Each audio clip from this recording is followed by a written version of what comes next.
Bom, gente, que bom ver todos vocês aqui. Eu acho que todo mundo teve acesso ao nosso calendário de lives, né? A gente tentou se organizar para ficar melhor, assim, a gente respeita também o escalonamento das aulas da graduação, e aí não pega no dia que tem aula na terça-feira. Então, a gente manteve as terças no mesmo horário, só que aí a gente tentou casar com esse escalonamento. Então, foi por isso que a gente montou esse calendário, tá? Então, quem não teve acesso ao calendário ainda, depois pede que a gente pode passar. E aí, gente, eu já faço um meia-culpa da noite pelo link. Eu não sei o que acontece. Às vezes, a gente cria o link no nosso e-mail institucional, a gente passa o link para vocês, daí na hora de entrar não funciona. Né? Então, eu não sei o que acontece. E isso não, só para me defender, né? Não aconteceu só comigo. Então, o professor Kleber ontem iniciou o projeto dele também, de literatura e cinema, se eu não me engano. E deu o mesmo problema. Eles utilizaram o link que ele criou antes pelo e-mail institucional, e aí, na hora, não aconteceu. Ele teve que fazer outro link. Então, hoje, de novo, isso aconteceu com a gente. Parece que a Cris também passou por isso nas aulas dela, então a gente ainda não descobriu qual que é o segredo, porque às vezes funciona e às vezes isso acontece. Então pode ser até um erro da plataforma mesmo. Mas enfim, mesmo assim, vocês estão aqui participando e é algo que nos deixa muito felizes, né, Cris?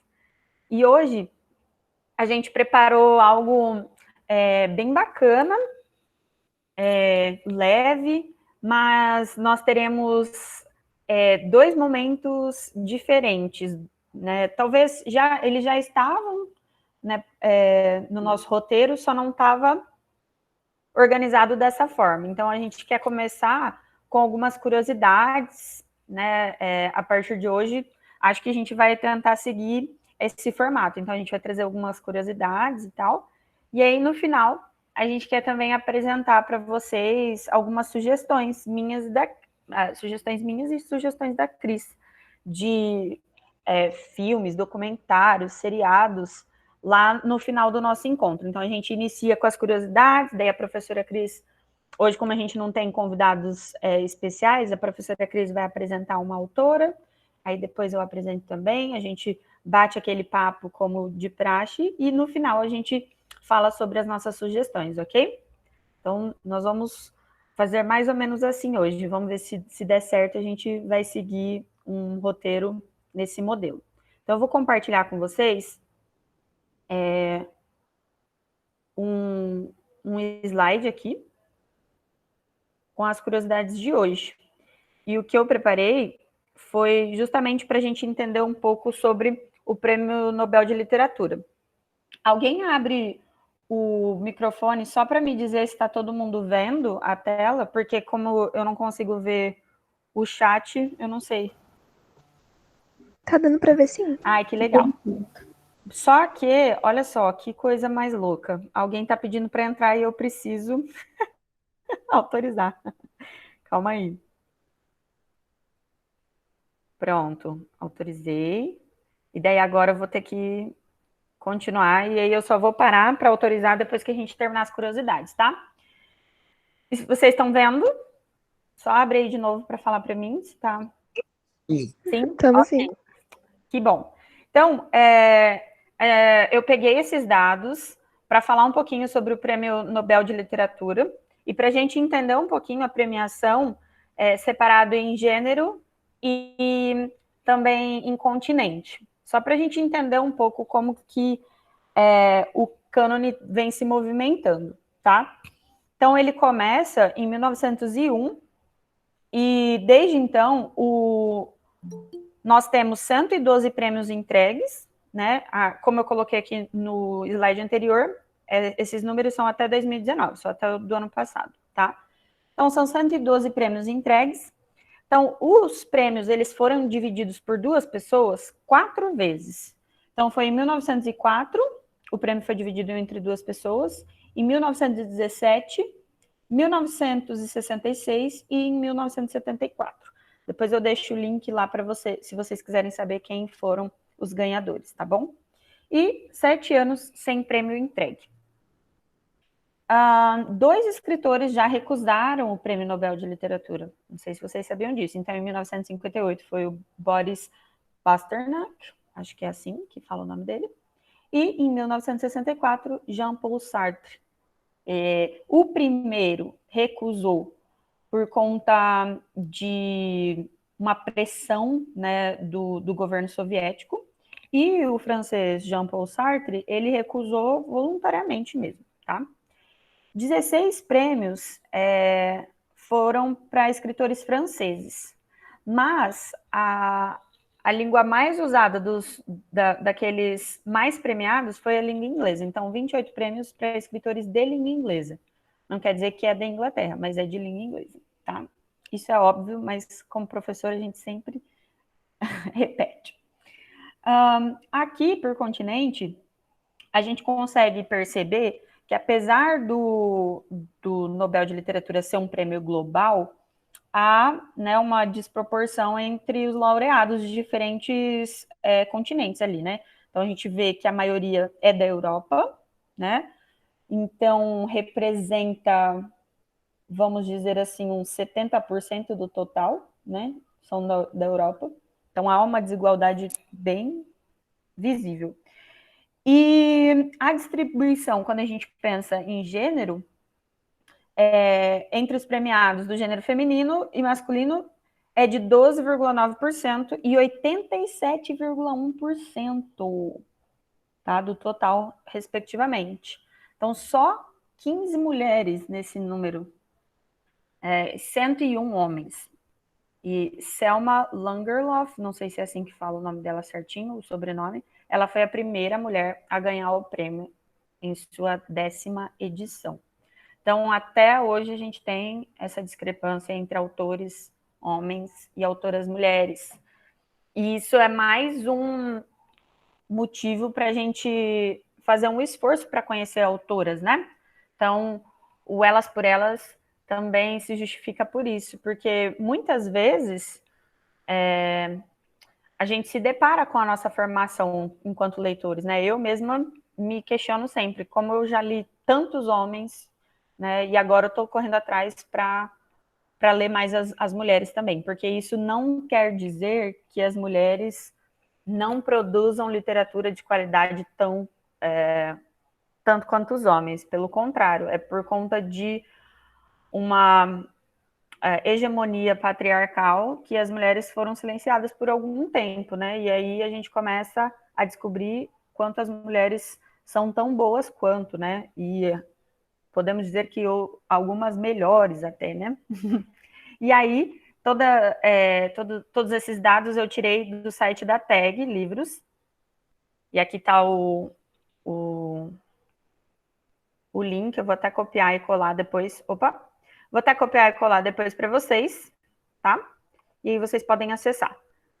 Paro a minha apresentação aqui e deixo a Cris apresentar a autora dela dessa semana. Bem, boa noite a todas e a todos, que eu ainda não cumprimentei.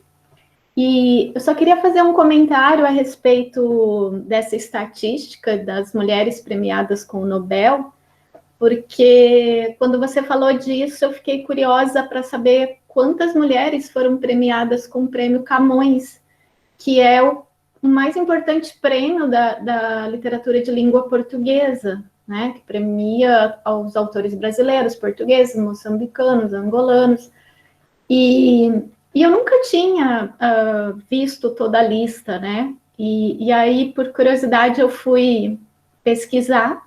Então, o prêmio foi instituído em 1989, e desde então, apenas 6 mulheres foram premiadas, né? O que também corresponde a essa estatística muito baixa, como a do Nobel de Literatura.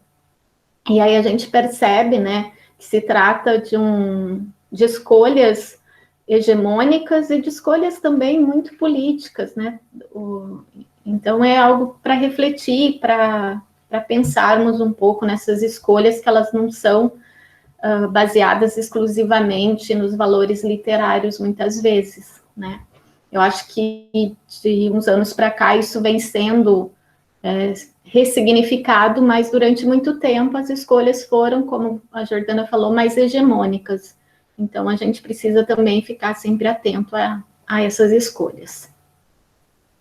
Bom, e aí eu vou apresentar então a escritora que eu escolhi para hoje, e eu vou dizer que eu vou me colocar aqui como uma leitora, mas uma simples leitora dessa escritora, porque eu não vou falar da obra dela como um todo, porque eu conheço bem superficialmente, não sou uma leitora frequente, conheço algumas coisinhas, bem poucas, mas um livro dela me chamou a atenção porque eu não conhecia essa faceta dessa escritora que eu acredito que muitos devam conhecer, que é a Sylvia Plath. E aí foi muito interessante como eu cheguei até esse livro, que eu já vou falar qual livro que é, mais lá no final. Porque eu fui fazer uma pesquisa que eu queria comprar o livro da Matilde Campilho, o livro de prosas que ela lançou agora, recém, nesse ano. E aí não tinha disponível e me apareceu esse livro, porque ela é a tradutora desse livro. E aí eu olhei e falei, Sylvia Plath, desenhos? Como assim desenhos? E eu conheço ela pelo romance, né, que foi um sucesso de vendas, um best-seller, quase tem a ver com o contexto, né, da própria morte da autora, que o romance foi publicado algumas semanas antes. Então, o romance, como tinha um teor meio autobiográfico, ou semi-autobiográfico, ganhou uma repercussão muito grande, foi, assim, uma venda explosiva. E eu conhecia bem pouco a poesia dela, mas eu não sabia dessa vertente desenhista da Sylvia Plath. E eu fiquei muito curiosa, porque eu gosto muito dessa relação de poesia, imagem, de arte, enfim, e comprei o livro, né? Então, é sobre esse livro especificamente que eu vou apresentar, mais como uma leitora mesmo desse livro. Só que antes eu elaborei só uma apresentação um pouco biográfica para quem conhece, não conhece muito sobre essa autora, né? E aí depois eu preparei uns slides com os desenhos que eu selecionei e com alguns trechos das cartas e os diários, porque o livro é muito interessante, o livro é esse aqui, é uma capa bem bonita. E aí ela apresenta os desenhos e tem algumas cartas e um trecho de um diário, que são muitos conhecidos, né? As cartas e os diários da Sylvia Plath, bem estudado também. E ela faz alguns apontamentos sobre esses desenhos que ela fez. E alguns deles são muito interessantes e até cômicos, né? Bom, aí eu vou apresentar uma ligeira biografia. A Sylvia Plath nasceu em 27 de outubro de 1932, em Boston, nos Estados Unidos.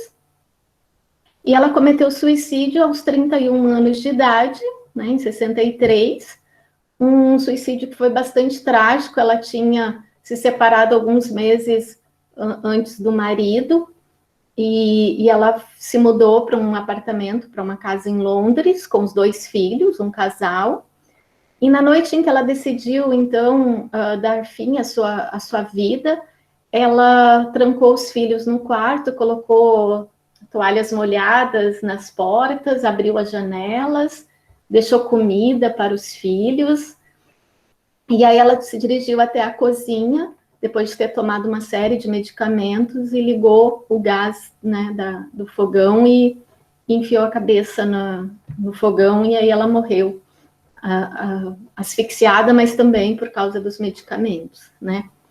E essa morte trágica, eu acho que como toda morte trágica de um poeta, de um artista, se torna um tanto mítica, né? E também um tanto romântica. E foi, me parece, o que aconteceu nessa trajetória da Sylvia Plath. A sua obra passou a ser lida, esse suicídio, né, que ela cometeu, passou a ser quase um dispositivo para a leitura da sua obra. Então, começou a se associar muito, aliás, a biografia e a poesia, ou o romance, né, da Sylvia Plath. E também, não é só devido a essa fatalidade trágica, esse suicídio, enfim, porque o fato dela ter cometido suicídio ofuscou um pouco o valor literário das suas obras, né, como se tivesse diminuído, apagado, porque as interpretações ficaram, então, muito biográficas. E também porque ela teve uma relação muito conturbada com o Ted Hughes, que é um poeta inglês importante e famoso, enfim, premiado. E foi uma relação, um casamento muito conturbado, porque foram várias traições e ela sofria muito, né? E ela era constantemente traída por esse marido.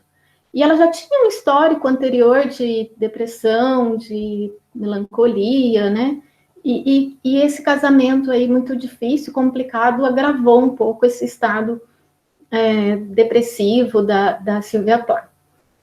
E também isso contribuiu para torná-la quase um ícone, né, do movimento feminista, porque ela falece em 63, ali a década de 60 é o auge dos discursos feministas, e ela foi quase tomada como um emblema da causa das mulheres, né, que eram traídas, humilhadas no matrimônio, no casamento, e ela se tornou um pouco uma figura exemplar disso, né, que precisava ser combatido, que precisava ser mostrado isso, e precisava dessa emancipação feminina.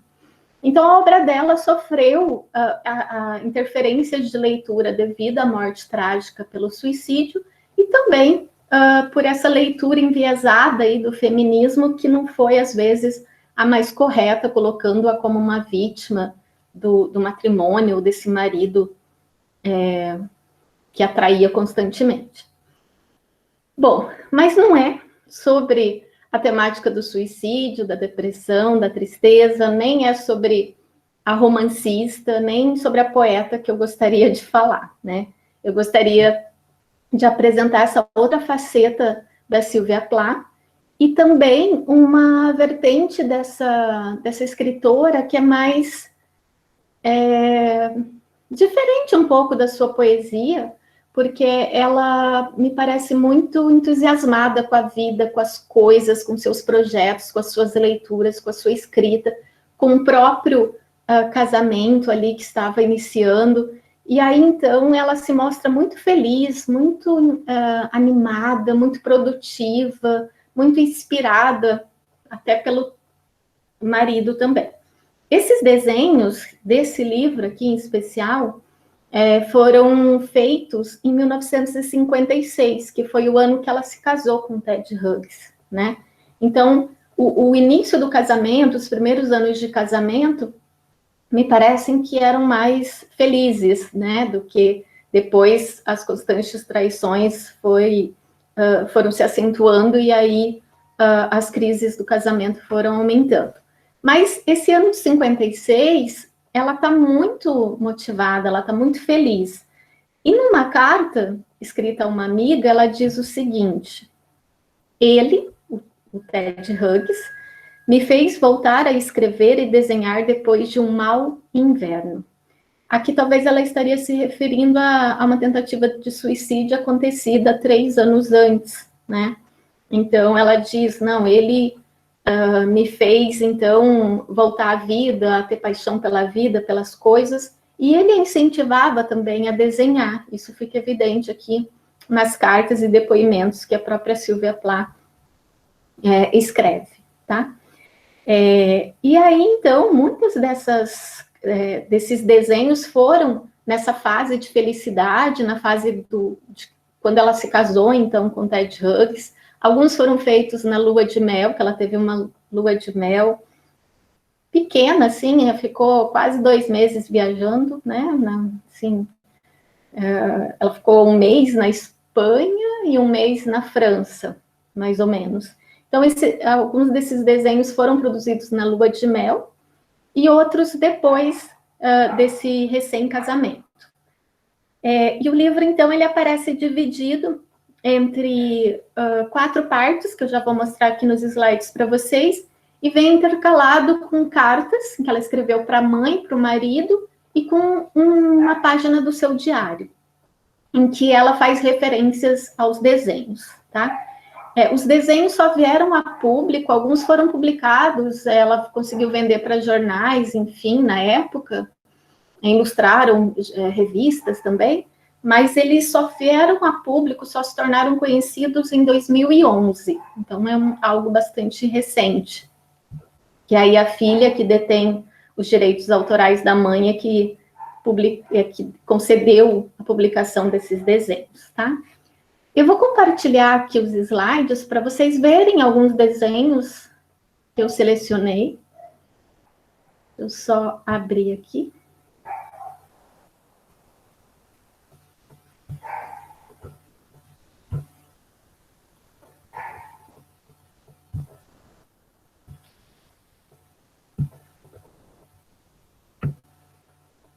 Só alguém me dê um ok, se tá tudo bem assim, se a imagem está bem, se está pequeno, se tá...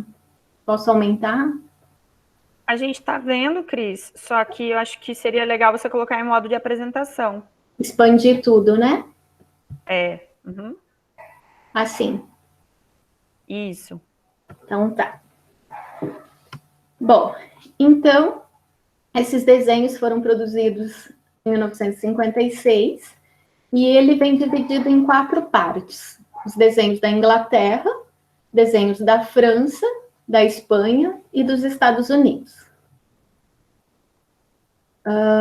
Esse é um desenho da Inglaterra que ela fez, e aí ela explica aqui numa carta endereçada ao Ted, ao seu marido, como que ela pintou esse desenho. E eu acho a carta dela extremamente deliciosa de ler, com um humor, uma ironia fantástica. E aí eu selecionei só uns trechinhos para fazer leitura, não coloquei no slide porque era muito texto. Mas Cris, Oi? posso te interromper só um minuto? Pode.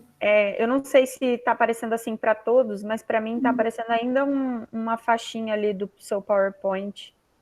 Tá assim para todos? Vocês podem responder, gente? Aqui para mim também. Tá aparecendo também, né? Então, tenta de novo, Cris, colocar, porque ele tá aparecendo uma faixinha do lado ali. Talvez você deva fechar o modo de apresentação aí e abrir de novo.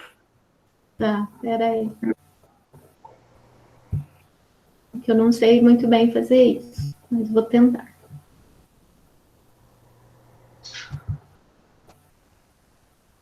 Deu?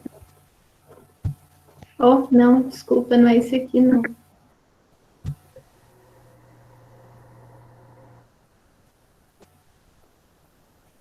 Peraí que eu perdi o arquivo.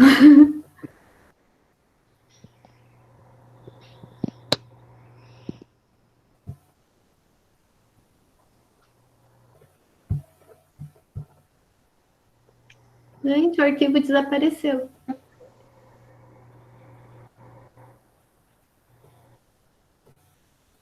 Acho que você vai ter que abrir de novo. Se você quiser me mandar, Cris, eu posso tentar apresentar para você. Não, é que o arquivo do PowerPoint desapareceu, simplesmente. Deixa eu ver se eu acho aqui. Ai, gente, que mico. Eu vou editar a gravação, daí a gente corta essa parte. Tá. Faz de conta que isso não aconteceu. Tá bom. Não, o arquivo sumiu. Mandei para lixeira, não é possível, negócio. Cris, se você abrir o programa do PowerPoint, aí vai lá em arquivos, abrir, e daí eu acho que a última opção ali vai ser justamente o que estava aberto. Tá, deixa eu só ver uma coisinha aqui.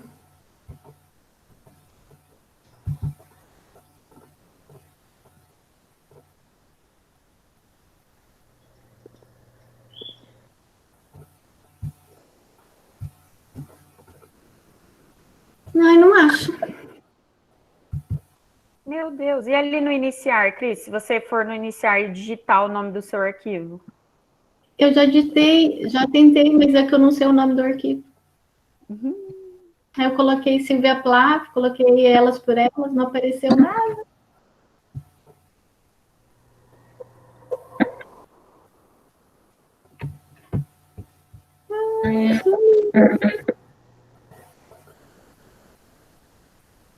Ai, não acredito. Nem eu acredito. Tudo bonitinho. As imagens lindas que eu queria mostrar. Mas você salvou, amiga. Não, eu salvei, mas eu tinha Então, que... você não lembra onde que você salvou? Se foi na área de trabalho? Ah, eu tenho aqui em PDF, eu vou compartilhar o PDF, não está nos Isso. slides, como eu gostaria, mas, enfim, né? Melhor do que nada agora. Olha, ele está procurando, mas não acha. Não acha nada. Que curioso, né? Pois é. Você sabe onde você salvou? Não, Tá certo. também não. Mas não tem problema, eu tenho as imagens aqui em PDF, daí eu... Ele não achou em PowerPoint também. Uma outra forma de fazer também, quando você precisa, às vezes você não sabe onde foi salvar, você abre um documento qualquer, um PowerPoint, né, e daí você vai em salvar. Daí quando você for salvar, você vê a pasta que ele está salvando, né? Pois é, eu tentei, mas não localizou. Então... Gente, mas eu não vou ficar procurando, não, senão nós vamos atrasar.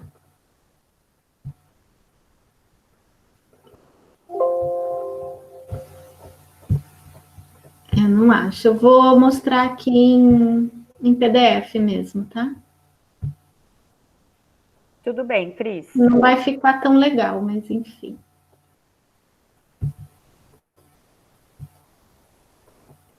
Tá dando para ver? Sim. Tá, sim. Tá, tem uma linha ali embaixo, mas eu não sei tirar isso. Nem vou tentar agora, porque... Tá bom. Então, esse primeiro desenho que eu queria mostrar é um desenho que é da fase da Inglaterra, em que ela acabou de se casar com o Ted, mas ela continuava a morar numa pensão para moças, porque ela tinha uma bolsa de estudos na universidade e ela ficou com medo de, assumindo o casamento, perder a bolsa, por conta desse novo estado civil, né?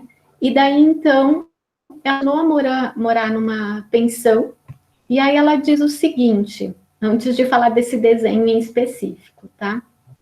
Eu só vou ler esse trechinho porque eu acho maravilhoso, né? Ela tá tomando café da manhã, e aí ela fala que as meninas da pensão, depois de tomar o café da manhã, iam armadas com suas bíblias e falavam de pegar a cerimônia como se fosse um ônibus. Sorri para elas de um jeito benevolente, por detrás de minha xícara de café ateísta, e comi meu ovo existencialista. Elas são muito queridas, meu Deus, mas tão novas. Dentro de 20 dias terei completado o meu 24º ano, iniciado o meu 25º. É cruel que eu ponha as coisas dessa forma, mas é verdade. 1/4 de século que foi pelo ralo. E por favor, que o Senhor Deus permita que venham 3/4 de séculos mais, todos abençoados por tua presença. Que ela fala endereçado, então, ao Ted.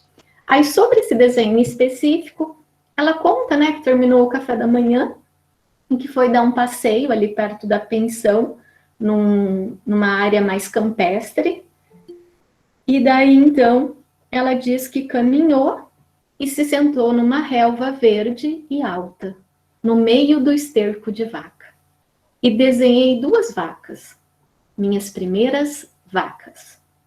Elas se sentaram condescendentes, enquanto desenhei a primeira, altiva, sua cabeça muito de vaca, mas seu corpo mais ficou parecendo um sofá feito de crina, bem liso e sem forma, que é essa imagem aí de uma vaca sofá, né? E depois que eu li isso, eu falei, nossa, parece um sofá mesmo, que é uma vaca desajeitada, porque são desenhos muito iniciais da Sylvia Plath. Ela gostava muito de desenhar, mas são quase esboços de desenho, né? E aí depois, então, ela desenhou essa outra vaca, e aí ela diz o seguinte, né? Depois, subitamente, todas elas ficaram com fome e se levantaram em manada. Acho que eram touros. Pareciam não ter tetas. Então, eu avancei, me sentei na beira do rio e fiz um rápido esboço de uma delas pastando, ou talvez de várias metidas dentro de uma, enquanto todas se moviam continuamente. Então, os músculos laterais estão todos errados, mas bastante decorativos. Recebi uma espécie de paz daquelas vacas.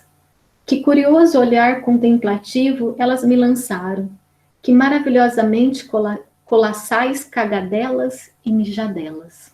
E aí ela encerra esse comentário sobre as vacas e começa a falar de outros aí, desenhos que ela fez, mas esses eu não selecionei, né? Aí depois desses desenhos da Inglaterra, a segunda parte são os desenhos... não, tem mais uma aqui que ela fala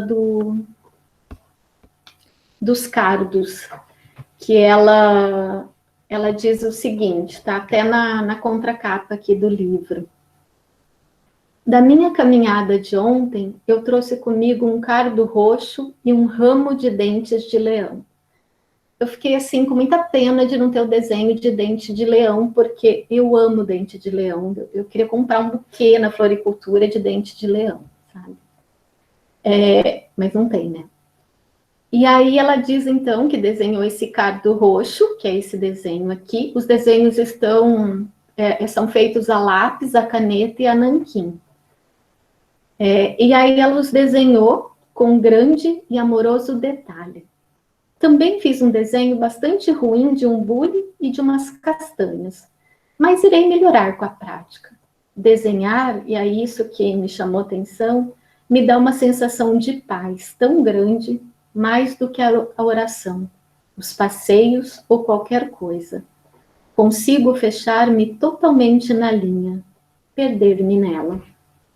E esse é um trecho, né, em que ela dá esse depoimento, como desenhar lhe fazia bem, e também o marido, né, diz que ela se acalmava muito desenhando, ela ficava muito concentrada, muito inspirada, quase zen, quando ela desenhava. E então esse contato aí com a paisagem, com as coisas, os objetos, e a arte de desenhar lhe dava muita calma, né, muita concentração também. Aí, depois desse desenho, eu só selecionei um desenho da França, que eu vou ver aqui, deixa eu só passar. Esses são os sapatos que ela desenha também, mas é na fase da Inglaterra. Esse aqui é o marido que ela desenhou enquanto eles estavam em lua de mel na França, e ele, como incentivava muito que ela desenhasse, né, e dizia que eles ficavam horas sentados e ela desenhava, inclusive desenhou ele. Esse aqui é um que eu adorei, que é um curioso gato francês, né, eu achei muito bonito. O gato tem ali um certo fetiche para os franceses, né, ele aparece em várias artes, né, arte no ar, enfim, está sempre presente ali de alguma forma, então achei bem bonitinho, bem interessante. Esse é um café parisiense, que ela, então, desenha, e eu achei muito rico de detalhes, muito cheio de linhas, né? Enfim, muito, muito bem feito. Aqui já são os desenhos da Espanha. Ela desenhou basicamente algumas ruas. Essa aqui é uma das ruas em que provavelmente ela visitou, se colocou ali diante da rua para desenhar. Mas ela disse que não gostou muito da Espanha, porque estava muito quente, e ela disse que não conseguia se concentrar na paisagem, nos desenhos, por causa do calor. Ela prefere um outro clima para desenhar. Essa daqui é a mesma, que é uma garrafa de milho, é o desenho já da fase dos Estados Unidos, e quando ela vai morar lá, né, enfim. E é uma garrafa de vidro, meio decorativo, e ela cria uma historinha maluca, assim, ela começa a escrever um conto a partir da visão dessa garrafa de milho, e ela desenha em todos os detalhes a garrafa, enfim, né? Que é uma forma também de inspiração para a escrita literária. E esse daqui eu adorei porque ela chama de O Prazer das Quinquilharias. E ela mostra aí um monte de coisinhas abandonadas, mas poeticamente abandonadas, né? Aqui é um outro um pouquinho mais terminado. Esse é um desenho de uma mulher que ela desenha o perfil, que eu também achei as linhas muito delicadas. E eu vou mostrar, acho que está lá no primeiro, que é o que eu mais gostei. E ela não fala nada desse, mas eu coloquei aqui porque foi o que eu mais gostei, que é esse, que é um salgueiro. Que eu acho que parece que é uma imagem que está gritando, que é caótica e ao mesmo tempo ordenada, enfim. Eu achei uma imagem muito expressiva. Assim, não parece um salgueiro, mas lembra uma árvore, sim, mas uma árvore agitada e ao mesmo tempo estática. Eu achei muito metafórica essa imagem, mas ela não diz nada a respeito. Não sei se ela diz em outro momento, em outro diário ou outra carta, mas aqui no livro não. Então, são essas imagens que eu gostaria de mostrar, e é uma pena que os slides não apareceram, porque tinha uns trechinhos também de umas cartas que eu queria mostrar, mas que agora eu nem vou procurar aqui, porque não vou encontrar. Mas se eu encontrar alguma coisa depois, eu complemento, depois da fala da Jordana. Mas é um livro bem leve. Eu falei para a Jordana, assim, que a minha fala ia ser meio sessão da tarde hoje, né? É mais uma fala para divulgar, para conhecer, enfim, que eu não sei, né? Eu não pertenço a esse universo da escritora da Sylvia Plath, mas eu fiquei muito curiosa, porque eu não conhecia essa faceta dela e eu achei maravilhosa. Achei maravilhosa. Então, encerro aqui a minha fala, agora passo a palavra para a Jordana. Nossa, Cris, foi muito legal. Não conhecia esse lado da Sylvia Plath.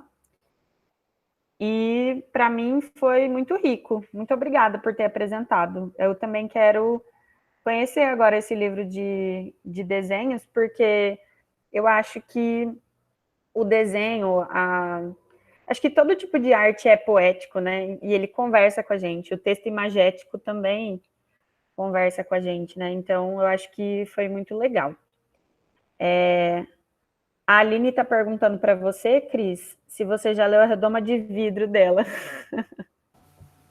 Então, a gente até conversou aqui antes, eu e a Jordana, né, que eu não li, mas coloquei já na minha lista, porque eu fui ler uns trechinhos por conta aqui de entender um pouco mais o contexto da Sylvia Plath, e eu fiquei encantadíssima com os trechos que eu li, adorei a linguagem, a delicadeza da linguagem, enfim, e é um romance considerado um tanto autobiográfico, porque conta a história de uma moça que nasceu em Boston, uma cidade que a Sylvia Plath também nasceu, e que sai do subúrbio para estudar numa grande universidade em Nova York, que é um trajeto também da própria escritora, né? E tudo vai muito bem, tudo vai muito de uma forma muito feliz, e aquela coisa, né? Às vezes a gente fica triste, não sabe por quê muito bem, tá tudo bem, e aí você começa a perguntar, mas o que está de errado? Aí não tem nada de errado, aparentemente. E isso foi acontecer com a personagem, daí ela começou a desenvolver algumas crises depressivas e em estados melancólicos, e chegou a ser internada numa clínica, onde recebeu eletrochoques, né, que a Sylvia Plath também, quando ela cometeu o primeiro tentativa de suicídio, ela foi internada e também sofreu esses eletrochoques. Então, o romance tem muito de autobiografismo, mas ele transcende tudo isso porque é uma representação, é arte ficcional, né? Está para além da biografia, mas lógico que tem alguns pontos ali de contato, enfim, mas não precisa ser lido assim.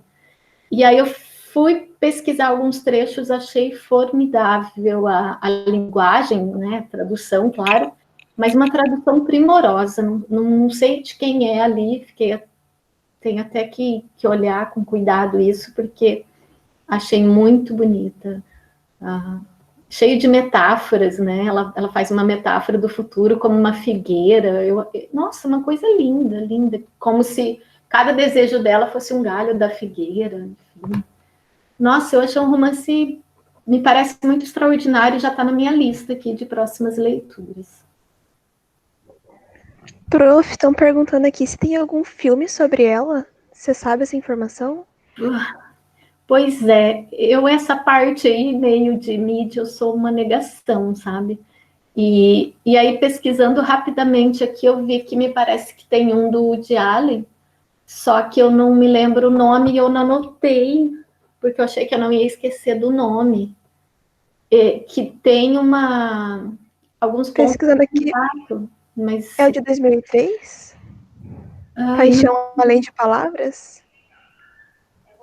Não, acho que é o nome da protagonista. Paixão pelas Palavras, é Sylvia, Paixão pelas Palavras. É? Isso, então é isso mesmo. Eu não conheço, porque não sou muito do cinema, e enfim, mas fica a dica, né? Eu também vou querer assistir para conhecer um pouco mais. Não sei se tem outra pergunta. Eu perdi o chat aqui, tá, gente? Não, acho que não tem mais, Cris. A Sara fez só um comentário, né, que é triste o tratamento de eletrochoques, e realmente era como a depressão era tratada nos anos 60, anterior a isso, né, acreditava-se que esse era o tratamento possível, enfim.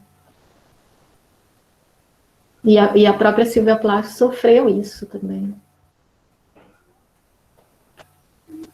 Acho que é isso. Alguém mais quer fazer algum comentário, por enquanto? Eu vou tentar achar os slides enquanto... às vezes você encontra... Um trechinho que eu queria mostrar tanto, mas enfim. Bom, então, eu vou pegar um link aqui da fala da Cris e também dizer que a pessoa, né, essa deusa que eu vou apresentar hoje para vocês, ela é mais de uma leitura de entrega. Vou recapitular, né, os tipos de leitura categorizados por Marina Colasanti, que a leitura de entrega é mais essa leitura que a gente tem falado por um viés mais sentimental, né, que você não está querendo buscar alguma coisa, ou pesquisar, ou ser crítico literário, você só quer se deleitar na leitura, né? Então, a minha apresentação também é de uma leitora que se entrega para essa arte. Eu nunca me debrucei nos trabalhos dessa autora para uma leitura de busca, né? Para poder escrever sobre ou fazer alguma crítica. Até porque, como vocês sabem, já tinha falado aqui antes, que quando eu produzo alguma coisa acadêmica ou de crítica literária é mais de prosa, e hoje eu vou apresentar poema.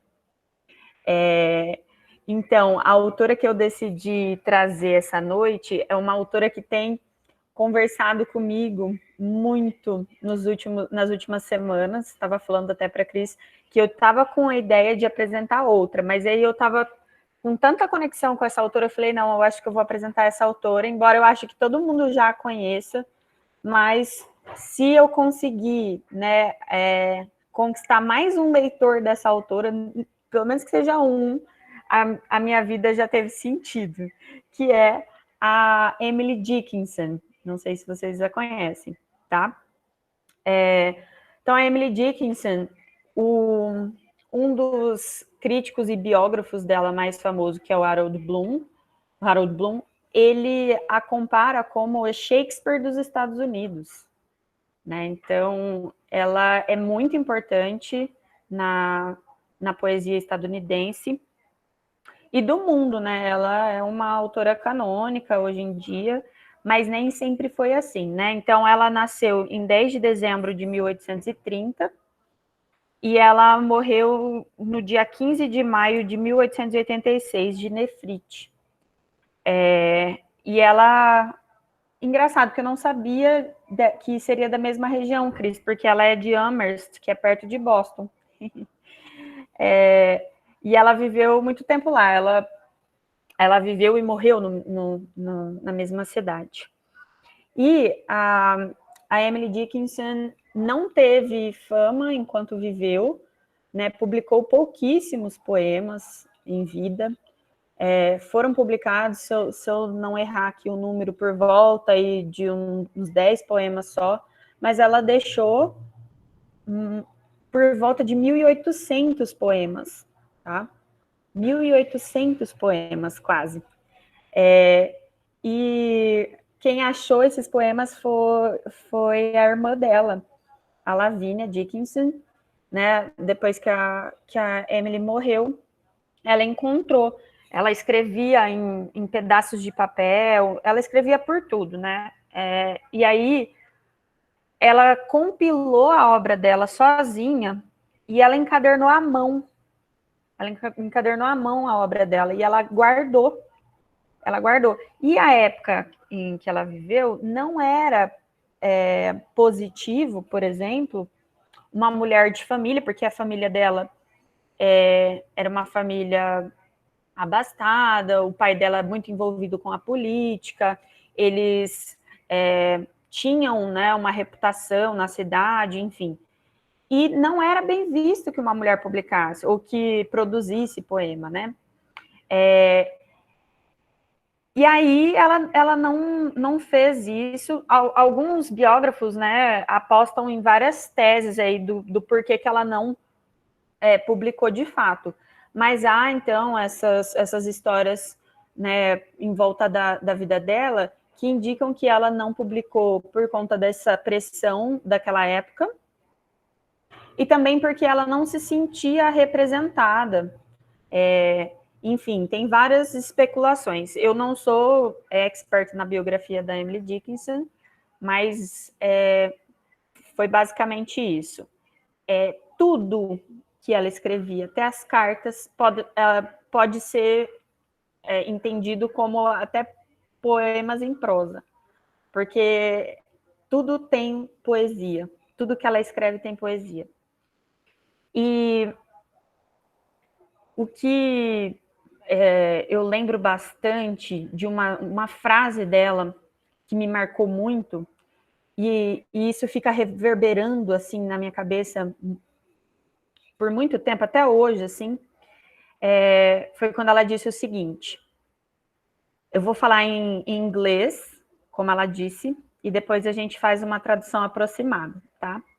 Mas ela disse o seguinte, abro aspas, we deceive ourselves and then others. This is the worst kind of lie. Então, seria algo mais ou menos assim, que nós primeiro nos enganamos e depois nós enganamos os outros. E essa é a pior mentira que se pode contar, ou alguma coisa assim. E várias vezes isso dialogou comigo de alguma forma, sabe? Então, por exemplo, às vezes eu fico pensando até numa parte mais psicanalista, né, de quem somos nós, assim, que tem o eu, aquele que eu imagino que seja eu, aquela que as pessoas enxergam que sou eu, né, e quem sou eu de fato.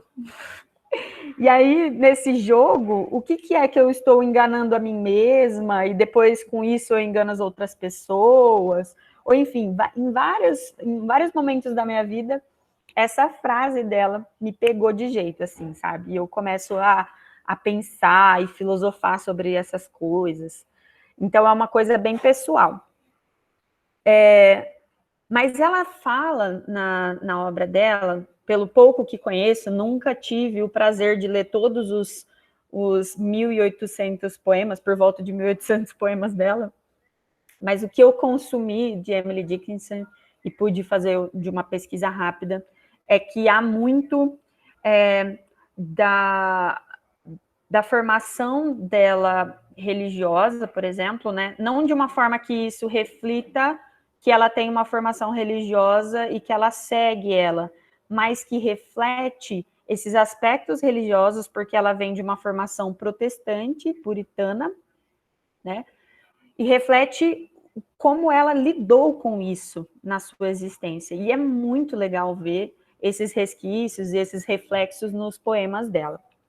Além disso, ela teve uma relação com a morte, uma relação muito diferente assim com a morte. Alguns dos seus críticos e biógrafos dizem que a Emily ela morreu durante toda a vida. E isso é uma forma da gente encarar também, né? Como diz o outro, a gente começa a morrer desde o dia que nasce, né? E a gente consegue perceber como esse tema ele perpassa na obra dela e é muito bonito ver qual é a perspectiva dela em relação à morte. Às vezes fica algo meio dark mesmo, assim, mas às vezes é uma perspectiva que te faz olhar com outros olhos para a morte. A Emily, conforme eu tenho conhecido ela, assim, como a gente tem sido amigas ultimamente, ela é uma pessoa interessantíssima, ela foi uma pessoa interessantíssima, muito inteligente, e ela se apaixonou, assim, segundo os principais biógrafos, por 2 homens somente na vida. E uma característica que eu tentei perceber do porquê que ela se apaixonou por esses homens, por exemplo, é porque eles a enxergavam de outra forma do que aquela época pressionava que os homens enxergassem a mulher. Então, por exemplo, como que era o nome dele? Eu esqueci de anotar o nome dele. Foi o primeiro que ela se apaixonou. Ela chamava ele de Ben. Tem um Benjamin, of course. O Benjamin Benjamin Franklin Newton era o nome do primeiro cara por quem ela se apaixonou. E ele até era um pretendente para se casar com ela, só que ele morreu de... como é o nome daquela doença que você tosse e sai sangue? Tuberculose? Né? Tuberculose. Então, ele morreu de tuberculose. Mas ele foi uma pessoa que foi leitor da Emily Dickinson. Ela escreveu poemas e deu para que ele lesse, e ele incentivava ela, ele indicou muitas leituras para ela, e ele reconhecia o valor dela, a inteligência dela, enfim. E esse foi o primeiro amor da Emily Dickinson. Estou contando isso por quê? Porque ela nunca se casou, né? Alguns biógrafos, isso não é relevante, mas alguns biógrafos até apontam que ela talvez tenha até morrido virgem. Ela nunca se casou, ela foi ela é conhecida como a reclusa, né? Tem esse nickname aí dela, que ela foi muito reclusa. E E há uma outra especulação da vida pessoal da Emily Dickinson, por conta de cartas trocadas, correspondências com a Susan Gilbert, que era amiga dela de infância, né? Foi amiga dela durante a vida dela toda e se tornou cunhada dela. Casou com o irmão da Emily Dickinson. E aí há algumas especulações de que elas eram amantes, que elas se apaixonaram, que como a Sue não podia casar com a Emily, casou com o irmão dela. E aí há essas especulações. O Harold Bloom, que é um dos principais biógrafos, ele quer refutar esse apontamento. Ele diz que foi impossível, que ela só foi apaixonada por 2 homens na vida toda. Mas há essa especulação de que ela sempre foi apaixonada e a musa inspiradora dela sempre foi a Sue. Então há todas essas facetas de Emily Dickinson. Então as pessoas não conhecem com toda certeza quem foi ela, como que foi esses romances dela, enfim. Mas tem esses rumores, né? Tanto é que acho que em 2019, se eu não me engano, saiu um filme super low cost. Não fiz o dever de casa, me desculpa, então não consigo falar quem é o diretor ou qual foi o produtor, enfim. Eu só sei que o nome do filme é Wild Nights with Emily, que vai contar um pouco sobre esse viés dela ter sido uma lésbica ou bissexual, né, que teve essa relação com a cunhada, que começou muito antes dela ser cunhada, né. Esse é um filme que eu não assisti e nem tá lá nas minhas indicações. Acabei de mencionar ele aqui, mas não tá nas minhas indicações do final do nosso encontro. Tem outras indicações para o final do encontro, que também fala de Emily Dickinson. Mas é basicamente isso, né? Então, para recapitular, para a gente ir logo para os poemas, porque se deixar, eu vou ficar falando a noite inteira aqui da Emily Dickinson. E eu nem sou uma expert, provavelmente vocês devem saber mais do que eu sobre ela, alguns de vocês. E temos temas, então, sobre a morte, sobre a natureza, sobre amor, sobre o patriarcado. Há muita crítica literária feminista debruçada nos poemas da Emily Dickinson, com certeza.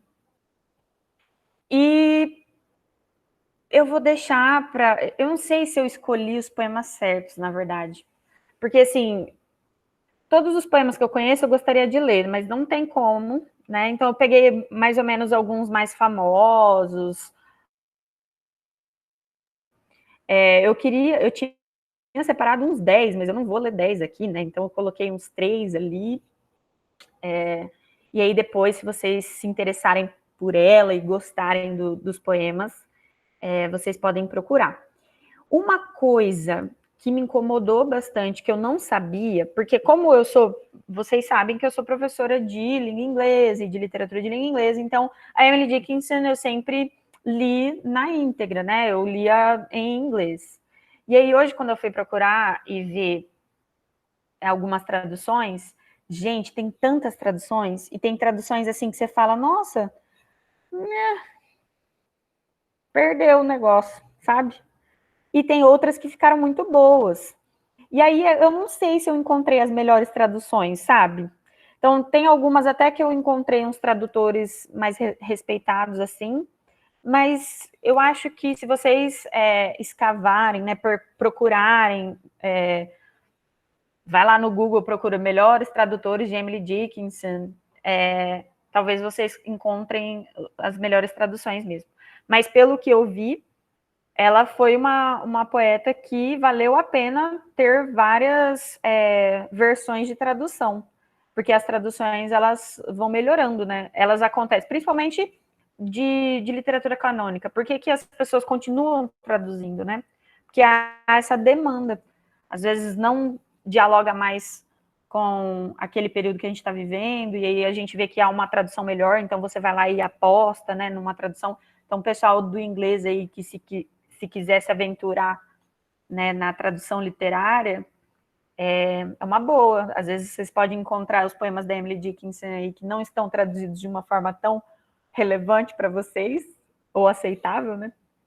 Eu acho que é uma dica. E aí, como que eu fiz? Eu peguei esses poemas, coloquei eles em inglês e a tradução embaixo. Então, eu vou ler os 3 primeiros que eu trouxe para vocês, vou ler em inglês e depois eu vou ler a tradução, tá? Mas percebam, poucos tradutores conseguiram fazer essa tradução da Emily Dickinson, mantendo conteúdo, musicalidade, rima, essas coisas, sabe? É muito difícil, o processo de tradução é dificílimo. Eu sou uma pessoa que eu não me atrevo a traduzir poemas, por exemplo, nem para dar aula. Nem para dar aula, eu não gosto de traduzir os poemas. Prefiro pegar pessoas que se atreveram anteriormente e a gente faz as análises assim. Mas eu preferi trazer para vocês escutarem. Aqueles que não entendem inglês vão escutar, pelo menos tenta prestar atenção na musicalidade do poema, né, nas rimas, enfim. E aí depois a gente vê a tradução, tá bom? Deixa eu compartilhar com vocês aqui, então. Antes da gente ler, deixa eu mostrar para vocês uma das fotos mais famosas dela, que é essa daqui. Conseguem ver? Essa é a Emily Dickinson, lá do século XIX. Vou fechar aqui e vou abrir os poemas. Vocês já viram que tem mais de 3, né? Mas eu vou ficar em 3. Esse primeiro aqui, o nome do poema é a primeira linha mesmo, que é After great pain, a formal feeling comes. Vou tentar ler para vocês. After a great pain, a formal feeling comes. The nerves sit ceremonious like tombs. The shift heart questions. Was it he that bore? Any yesterday or centuries before? The feet, mechanical, go round a wooden way of ground or air or art, regardless ground, a quartz contentment like a stone. This is the hour of lead, remembered if outlived. As freezing persons recollect the snow, first chill, then stupor, then the letting go. Então, esse é o primeiro poema que eu queria ler para vocês. A tradução segue aqui. Depois de grande dor, vem um sentimento formal. Os nervos sentam cerimoniosos como uma tumba. As questões duras do coração. Foi ele que perfurou? Ontem ou séculos antes? Os pés mecânicos andam em círculo, um modo de madeira. No chão, no ar ou no nada. Apesar de tudo, tornou-se contentamento de quartz, como uma pedra. Esta é a hora de chumbo. Como pessoas frias recordam a neve, primeiro frio, depois a letargia, em seguida deixa-se ir. Então seria o nome, a tradução desse poema seria depois de grande dor vem um sentimento formal. O segundo poema, vou ler para vocês. Se vocês quiserem comentar, pode me interromper, tá bom? Eu quero. Então, comenta. Não, achei linda eu esqueci o nome disso, talvez você vai se lembrar, que é quando tem as oclusivas, assim, que é o verso... eu não vou me lembrar, porque eu sou péssima nessas coisas muito técnicas, mas... Ainda mais em poema. É muito memorizado, eu não consigo memorizar. Mas deu para sentir na sua leitura a batida, sabe? Aquela coisa do verso, que são as oclusivas ali, né? Então, por exemplo, eu não sou da área do inglês, daí a tradução meio que deu uma representação nessa... abrupto, assim, sabe? Uma coisa... Em alguns versos lindos. Não é a literação, né, Cris? Não, é das...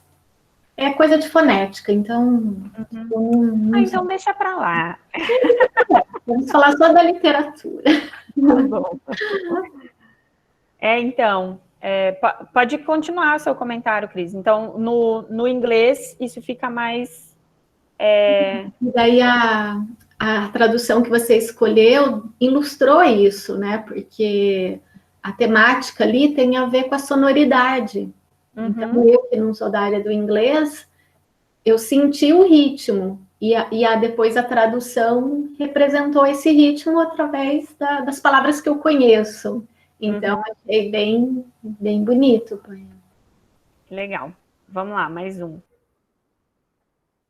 Deixa eu compartilhar aqui de novo.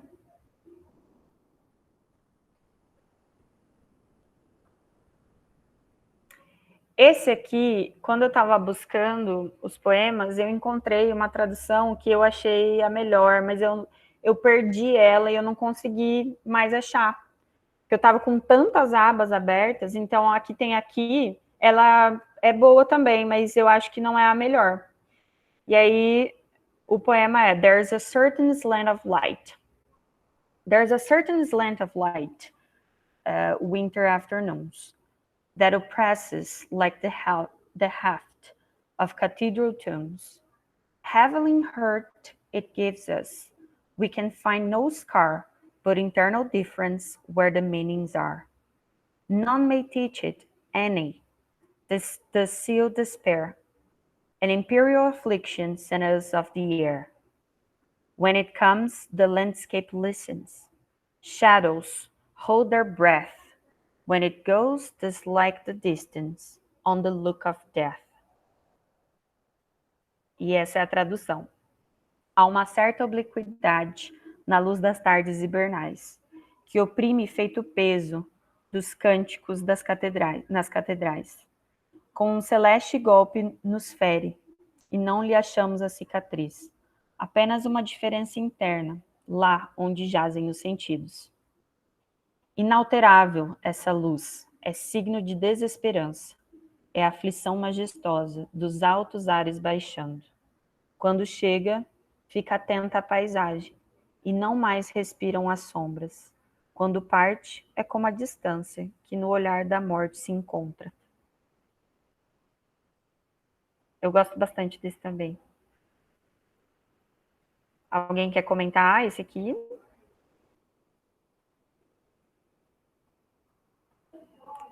Então, o silêncio diz para eu ir em frente. Esse aqui é um bem famoso. Quem conhece a professora Patrícia, ela sempre recitava esse poema na universidade. Que é I'm a nobody, who are you? Are you a nobody too? Then there's a pair of us, don't tell. They'd banish us, you know. How dare you to be somebody? How public like a frog? To tell your name the livelong day to an admiring bog. Essa tradução aqui também, eu acho que esse aqui eu consegui pegar uma que eu gostei. Não sou ninguém. Quem é você? Ninguém também? Então somos um par. Então somos impar? Não conte, podem espalhar. Que triste ser alguém. Que pública a fama. Dizer seu nome como a rã para as palmas da lama. Eu adoro esse é muito bom.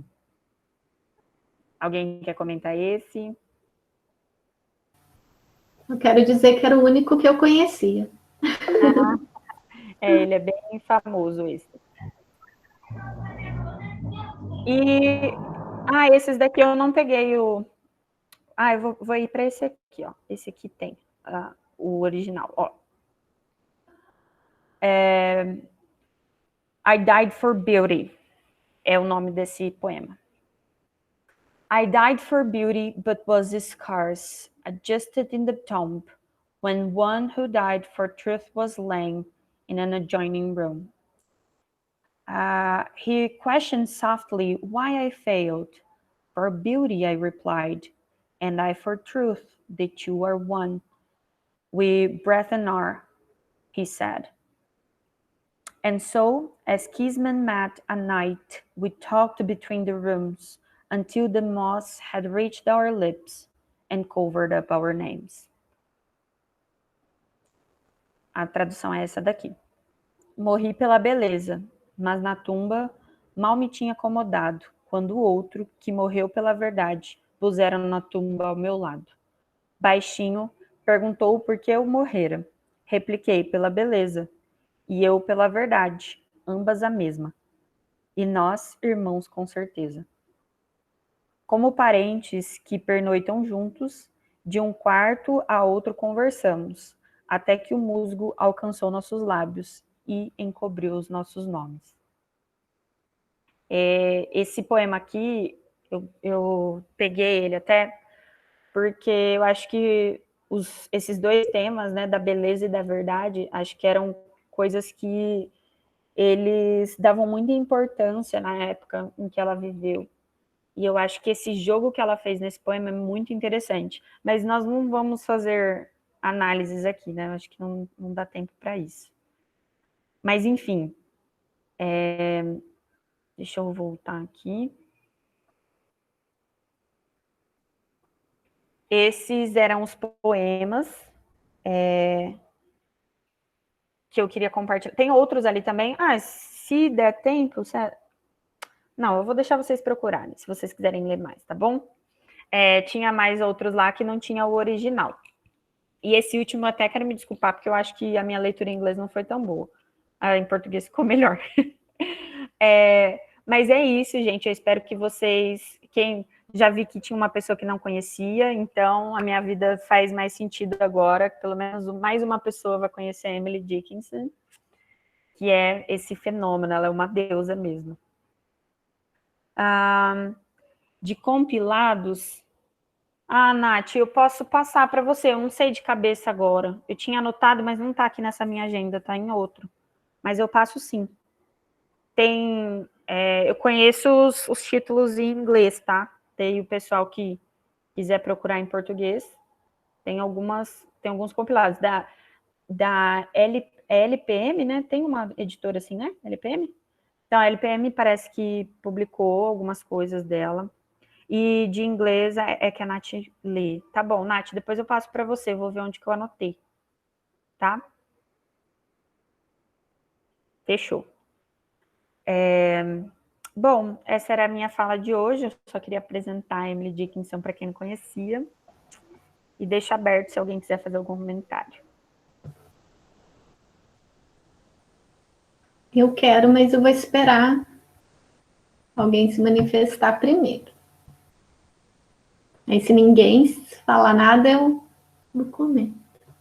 Se alguém quiser arriscar fazer alguma pergunta que não seja dos poemas, se eu souber responder, posso responder. Senão, eu vou ser bem sincera e dizer, olha, gente, eu não sei, a gente vai ter que pesquisar.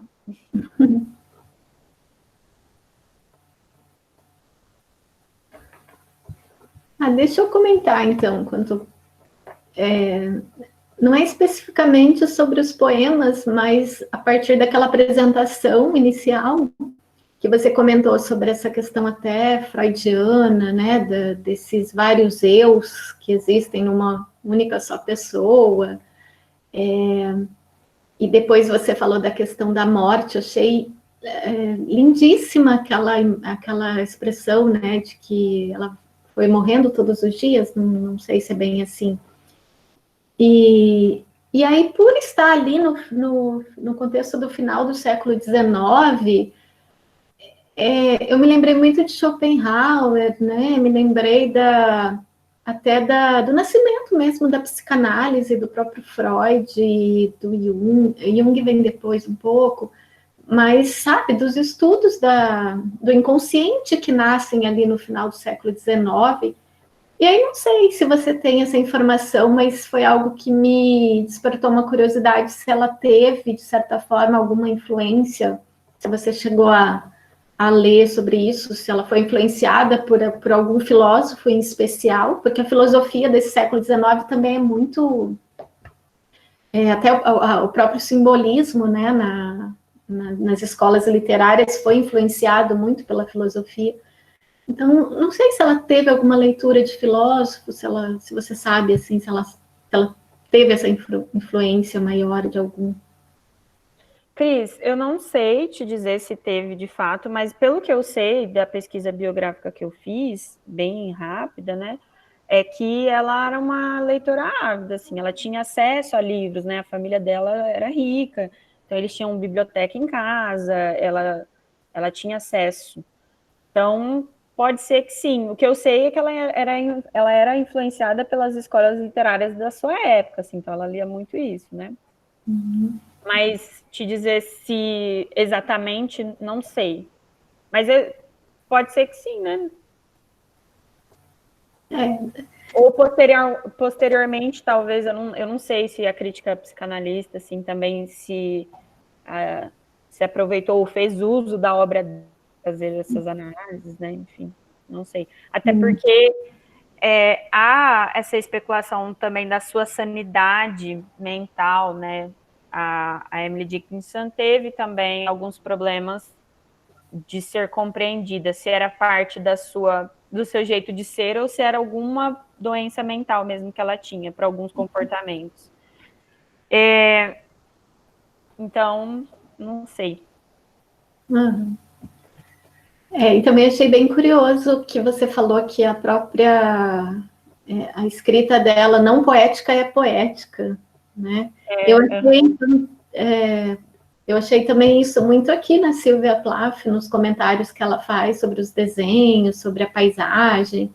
Então, o próprio diário já é muito poético, as cartas, né? E sempre ali parece que tem um grande verso no meio da prosa, de repente. Então, é muito... Eu acho que nesse ponto as duas têm uma semelhança. Tem, nossa, é super legal pensar nisso, porque tem um site até que do Poemice, é um blog que fala sobre Emily Dickinson, e lá tem vários frases assim dela, que nem era material assim, esse aqui é um poema, né? Mas que ela falava. Então, por exemplo, tem um aqui, deixa eu abrir aqui para ler para vocês. Tem um que ela fala sobre. Ela falou que o coração tem bordas estreitas. Que todo o patrimônio dela eram os amigos. Aí tem ela falou também que a palavra morre no momento em que é proferida, dizem alguns. Eu digo que ela começa a viver naquele momento. E aí tem uma outra frase dela, que quando ela falou sobre a existência dela, né? Que se ela pudesse aliviar o sofrimento de uma vida ou conseguir ajudar um passarinho fraco a encontrar o ninho, então a vida dela teria valido a pena. Ai, que lindo. E foi inspirada nisso que eu falei hoje, por exemplo, que se eu influenciasse pelo menos mais uma pessoa a ler a Emily Dickinson, então minha vida valeu a pena. Porque é isso mesmo, ter essa sensibilidade, né, para as coisas triviais e encontrar a poesia em tudo. É tão bonito. Sim. E aí, gente, não sei se vocês querem comentar mais alguma coisa ou se vocês querem saber já quais são as nossas sugestões. E aí depois a gente comenta. Um comentário só, já que o pessoal está quietinho aí, eu vou comentar. Você citou o Harold Bloom e nossa, ele é odiado pelas feministas, né? Ele é assim, totalmente escrachado, porque ele é muito eurocêntrico, hegemônico. E aí, esse comentário que você citou, que ele falou da questão amorosa, né? Como que isso é de denegrir mesmo a imagem, né? Então, não é à toa que ele é odiado pela crítica feminista, porque ele falou assim que é impossível ela ter amado só 2 homens, e cita questões mais relacionadas a... Não sei se foi ele agora que falou da questão do lesbianismo. Ele quer refutar, Cris, ele quer refutar essa especulação de que ela teve um relacionamento amoroso com a cunhada. Que ele fala que isso é um absurdo, que ela só foi apaixonada por 2 homens na vida toda. Não, ele é muito... Ele, assim, em alguns aspectos, ele tem uma leitura, assim, legal, né? Mas tem uns momentos que ele desliza para um posicionamento patriarcal político que é meio insuportável, né? Meio, nossa, como é que um cara desse tão estudado, que leu tanto, às vezes faz uns comentários tão grotescos.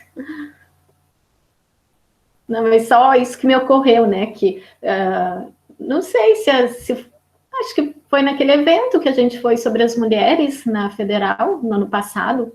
Só que eu não sei se foi no dia que nós fomos juntas ou foi no outro dia que eu fui com a Ana Clara, que teve uma aluna que foi falar sobre representação feminina e usou o Harold Bloom. Para quê?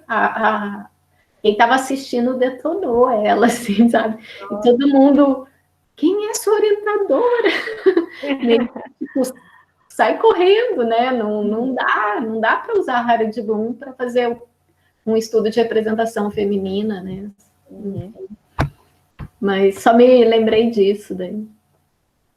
Então, ele tem essa fama mesmo. Parece que alguém quer fazer uma pergunta, Gabi. Pro, eu queria te perguntar com relação à sua leitura, né, alguns poemas, muito mais do que eu, por exemplo, sobre ela, se essa... Seu microfone está desligado. Ai, voltou.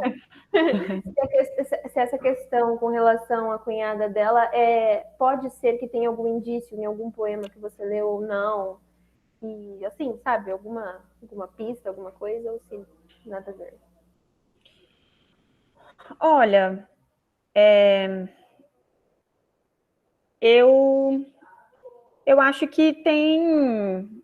Não que tenha uma pista muito clara, assim, mas que a relação com a Su, ela é muito próxima, elas são muito próximas mesmo. Então, até a Su era tão importante para ela que ela foi uma das primeiras a editar os textos da Emily Dickinson. Então, ela pedia para a Su ler, a Su corrigia, fazia indicações de troca de palavras, enfim. Elas tinham um relacionamento bem íntimo, né? A minha visão como leitor é que isso é irrelevante para a qualidade dos poemas dela, mas para tentar entender essa relação das duas, eu acho que era muito possível, principalmente porque eu fico pensando, né, na descoberta da sexualidade das pessoas na época, né, principalmente as meninas que ficavam muito sozinhas, o namoro era a corte, enfim, se casava com quem nem gostaria, só se casava porque tinha que casar.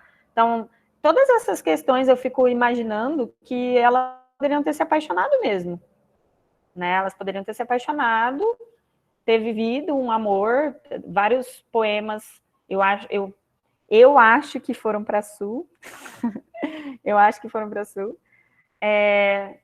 Mas pode também não ser, né? Eu tenho lido um texto que fala que o leitor cria o autor, né? A gente faz essa projeção, né, do autor. Então, eu como leitora, eu consigo entender isso. Até pensar no universo feminino, assim, né? Porque, não sei, às vezes a gente tem, até ali na pré-adolescência, infância, até você tem algumas paixões, né? Que não passa para o plano sexual, mas você se apaixona, você começa a admirar e tal. Eu lembro que eu me apaixonei por várias amiguinhas minhas, assim, que elas eram as minhas melhores amigas. Meninas, muito legal. Então, isso, como elas eram amigas de infância e continuaram sendo amigas ao longo do tempo, pode ser que elas tenham se relacionado dessa forma, assim, né? E a sua acabou virando cunhada dela, então elas tiveram contato pelo resto da vida. Pode ter sido uma paixonite, pode ter sido uma paixão, né, eterna mesmo. Então, eu não sei dizer isso, mas que tem alguns poemas que eu entendo que sejam, sim. Obrigada, Pro. Fernanda.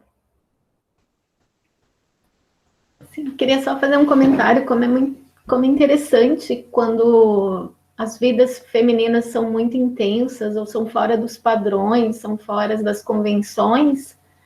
É difícil a gente dissociar um pouco a biografia desse eu lírico, né? E eu pensando um pouco aqui da própria Sylvia Plath também, que teve uma... enfim, ela se casou, teve filhos, mas viveu ali com um estado psicológico que era incompreensível por uma sociedade, né? Tanto que a tratava com eletrochoques.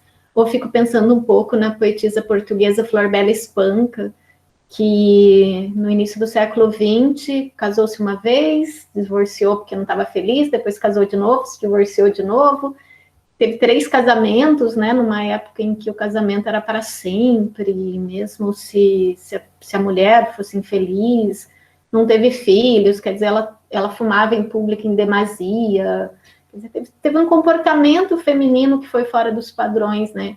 E aí você falou aquilo, né, do que o leitor inventa o autor, e eu fiquei pensando que como algumas vidas femininas são tão intensas, como é difícil a gente dissociar um pouco, né?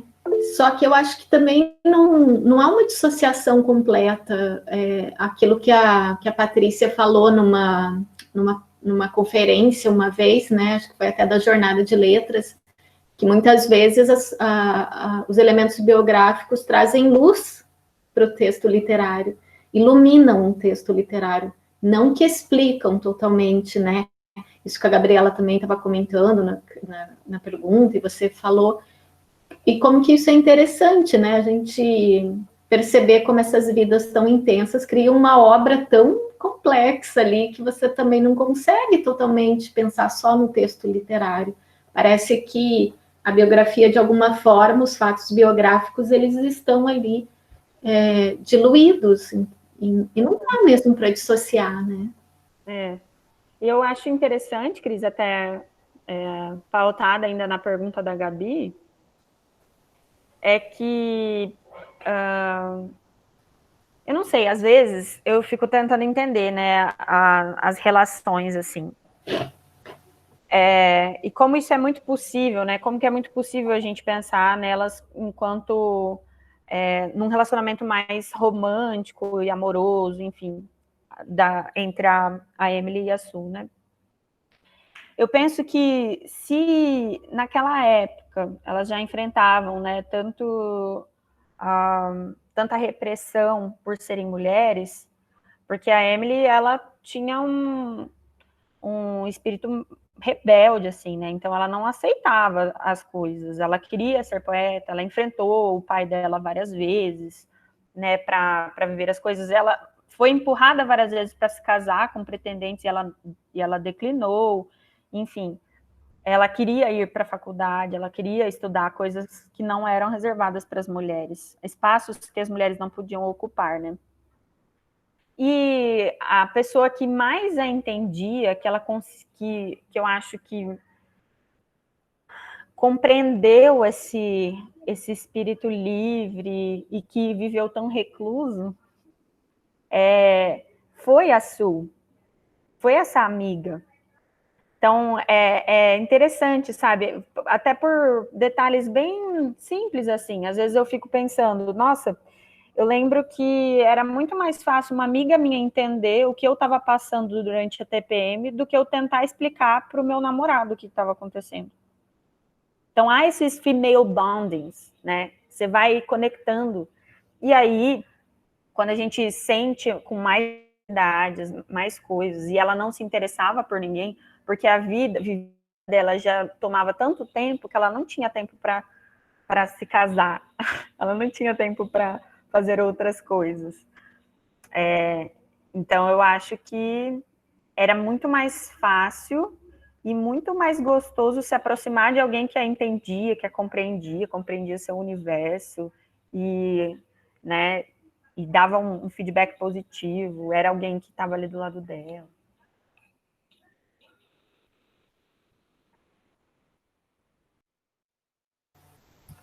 Mais alguma pergunta, gente? Algum comentário? A Thalia comentou ali. Pode falar. A Thalia recomendou um filme aqui, A Jornada da Alma. Ela disse que fala sobre uma psicanalista russa e que essa psicanalista russa foi influenciada pelo Freud na carreira, pelo que eu entendi isso. E tem no YouTube, ela mandou o link ali pra gente. Ai, legal. Uma boa dica. Obrigada, Thalia. Vou até salvar. Ela influenciou o Jung e o Freud. Nossa. Então, ela influenciou primeiro o Freud e depois o Jung. É isso aí. Que legal, né? A gente vai descobrindo isso. Meu microfone tá aberto, tá? Às vezes eu fico falando e meu microfone tá fechado. Mas é interessante o quanto a gente vai se debruçando, né, nesse universo onde as mulheres eram silenciadas, mas que elas estavam por trás de tudo, assim, participavam. Ai, meu Deus. Desculpem, gente, começou o filme que a Thalia mandou aqui. Eu abri, ele começou. Pelo menos agora você tem uma prova, Thalia, que eu abri o seu link. Mas isso é muito revelador, sabe? Eu, pelo menos, tenho me impressionado muito, assim, não que seja de se impressionar, é claro que eu acredito no potencial das mulheres, né? Mas é porque a gente tem uma formação que é tão comum ver só os homens no spotlight, assim, né? E que às vezes a gente vai só se acostumando com aquilo, se acostumando, até que uma hora você quer procurar representatividade. E se você se debruçar em qualquer época, tem. Só é difícil de achar porque não era ainda um nosso momento, né? De acordo com quem mandava. Não era o nosso momento. Podemos ir para as nossas sugestões, Cris? O que você me disse? Eu acho que sim. Eu só queria dizer que se eu achar os slides, porque eu não estou conformada com isso ainda, eu cancelei uma orientação porque eu fiquei fazendo slides, tudo bonitinho. Aí eu coloco lá no grupo para vocês apreciarem um pouco mais as imagens, né?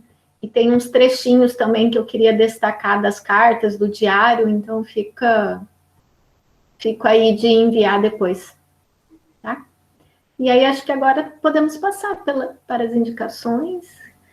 Aqui, ó, o Eric colocou aquele filme que eu falei para vocês, né? Wild Nights with Emily, que é Loucas Noites com Emily. Se diz ser baseado nas cartas pessoais de Emily e deixa muito clara a relação dela com a cunhada. Uma outra visão biográfica da autora, polêmica, porém representativa. Então eu não conheço essas cartas ainda. Vou, então, compartilhar com vocês, porque está lá no mesmo slide do começo, as nossas indicações. Calma lá. Então, a gente parou aqui. Elas sugerem. Esse é a nova parte do nosso encontro. Elas sugerem. Então, eu vou começar com as minhas sugestões. Então, o primeiro filme. Esse filme eu até usei na aula de literatura norte-americana 1 que eu dava. Que é A Quiet Passion, de 2016. Ele é um filme muito bom. E traz bastante desses elementos biográficos da Emily Dickinson, tá? E eu acabei de terminar um seriado que eu já tinha indicado várias vezes e eu volto a indicar, que é esse aqui, Dickinson, que é de 2019. Na verdade, foi lançado em novembro de 2019, super recente, e tem só uma temporada por enquanto, tá? Mas eu tô achando que a atriz tá bem parecida fisicamente, assim, com a Emily Dickinson. E eles contam uma versão muito bacana da história dela. Mas como eu já tinha comentado em outro encontro que a gente teve por aí, que eu acho que foi até do Conversas Literárias, eles fazem um contrato artístico, na verdade, né? Eles não fazem um contrato com a verdade sobre a história da Emily, mas tem muita verdade nesse processo artístico deles, tá? E aí eu recomendo bastante. Então, é muito legal ver as soluções cinematográficas e, na verdade, audiovisuais, né? Porque eles vão colocar no século XIX um hip hop muito louco, assim. Então é bem legal. É muito legal mesmo. Gostei muito da vibe do seriado e tô louca para ver a segunda temporada. Bem bacana. E fica a sugestão da Cris agora. Antes, esse seriado está disponível na Netflix ou Prime? Não, Cris, nem no Netflix, nem na Prime. Esse seriado aqui, eu ganhei um acesso de 1 ano da Apple TV. Então, ele é um original da Apple, mas eu vi que ele tá nos streamings clandestinos. Então, pode ser que vocês encontrem nesses streamings clandestinos aí da vida. Tá bem. Tá? Eu tinha até indicado esse seriado para a Aline, que está participando com a gente. Eu não sei se ela achou, não sei se ela quer se comprometer também com a clandestinidade, mas ela pode, sei lá, talvez deixar um link por aí, que alguém vê e copia. Legal. A minha indicação não tem nada a ver com a Sylvia Plath, porque eu não fiz a minha lição de casa direito. E aí hoje a Jordana lembrou, né, da minha indicação de seriado, ou filme, ou documentário. E eu, como eu disse, eu não sou muito ligada nessas coisas, eu não sou muito de assistir filmes ou seriados, enfim, e nem de estar por dentro de tudo isso. Então, eu fiquei pensando em algumas coisas que eu tinha assistido ultimamente que tem uma temática, né, voltada para a representação feminina ou tem uma autoria feminina.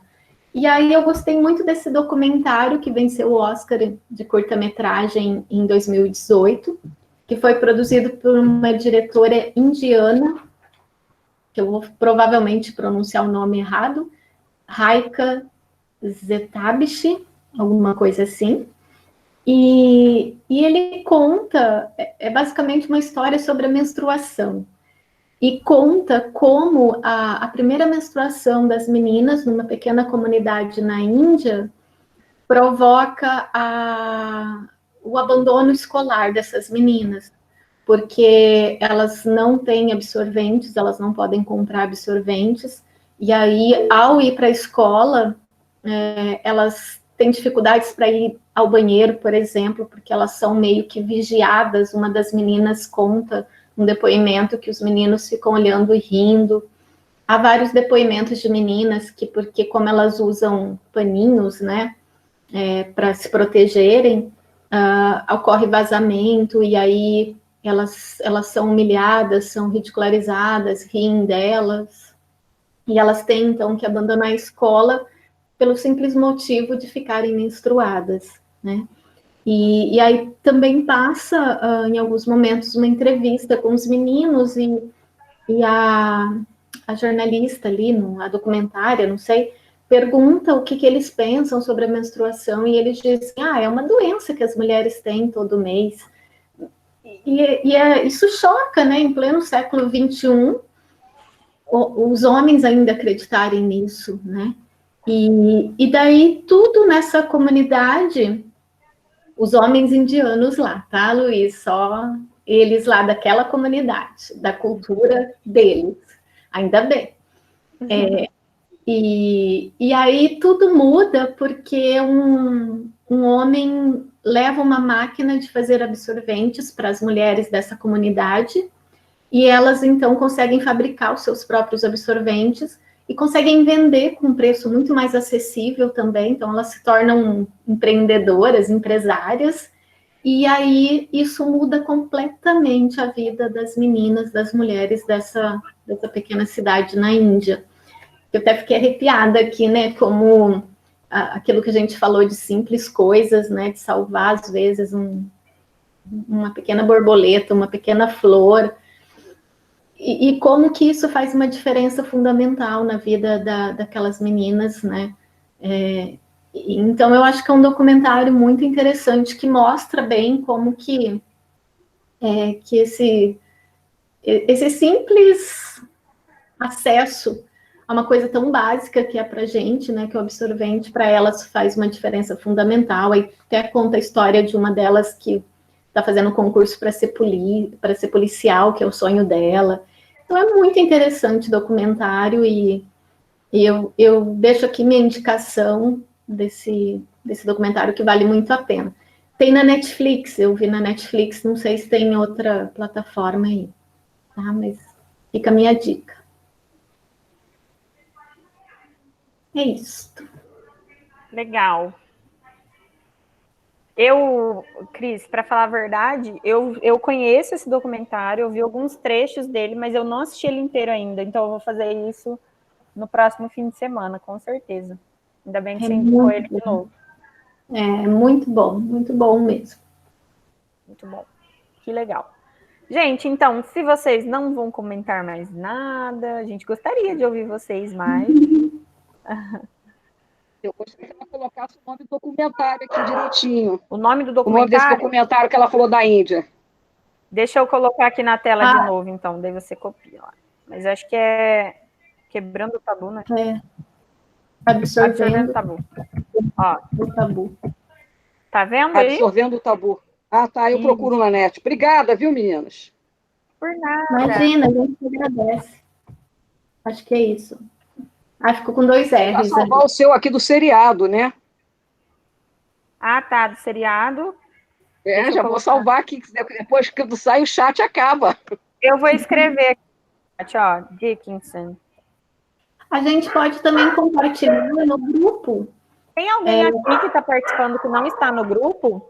Manda o seu número de telefone para a Melissa, que ela vai passar para a gente incluir vocês. Um grupo tranquilo, tá, gente? Que é só eu e a Jordana que postamos, então é um grupo silencioso que é só para compartilhar os assuntos, as informações aqui do projeto. Eu estou no grupo, é super tranquilo, gente, pode entrar. Elas só elas compartilham, e é só coisa quando elas têm alguma coisa de fora, porque não vai ter live, é só coisa interessante, que nem a live da Marina. Eu assisti, viu, gente? Eles postaram lá, tá? Legal. A Melissa vai pegar aí os números de telefones. Uhum. Ó, as pessoas mandaram, daí a Melissa pega pra gente e a gente vai incluir vocês lá, tá bom? Nossa, gente. Eu só ia dizer que coisa linda ver tanta gente aqui reunida. Eu tô tão feliz. Porque é algo que a gente ama tanto fazer, né? É um deleite, para usar. Essa palavra já é sua. Roubando. Mas tão gostoso, né? Ver todo mundo aqui, ex-alunos. Então, nossa, muito obrigada pela presença. Eu também estou com muita saudade de vocês, gente. E sabe o que eu fico pensando, Cris? Quando acabar essa pandemia, ou quando a gente ter alguma coisa que vai solucionar esse negócio de distanciamento, né? Que a gente pudesse encontrar de novo pessoalmente, eu quero ver esse grupo acontecer pessoalmente. Eu fico imaginando, sabe, como que vai ser o nosso grupo pessoalmente, se a gente conseguir manter ele. Não, a gente vai manter, sim, e vai ser super legal, né? Todo mundo se reunir. Ai, que bom que vocês gostaram, gente. Então, acho que é isso. Podemos finalizar, né, Cris? Sim, podemos. E é isso, gente. Então, a gente se fala lá no grupo, tá? A gente vai deixando recados para vocês lá. Já tinha passado o calendário lá dos encontros. Quem ainda não teve acesso a esse calendário, a gente manda lá de novo, tá bom? E a Viviane quer fazer uma sugestão. Manter a reunião presencial e a distância simultaneamente. Com certeza, porque agora a gente está craque nessas coisas. Né? Vamos ver se a gente consegue. Super blogueira já. É que a Viviane está em São Paulo. É uma ideia, né? Porque a gente pode tentar mesclar o presencial com a distância para, enfim, né? Ter mais acessibilidade. Então, mas é bom presencial também, né? Não, então, quem pode estar presencialmente, a gente se encontra no presencial, mas deixa o computador ligado lá para quem estiver distante poder participar. Isso. Então tá, gente. Beijo. Boa noite. Obrigada pela presença, vocês são muito importantes para que esse projeto aconteça, né, Cris? Nossa, foi demais hoje, muito legal. Muito bom. Obrigadão, gente. Beijinho. Boa noite. Beijo. Boa noite.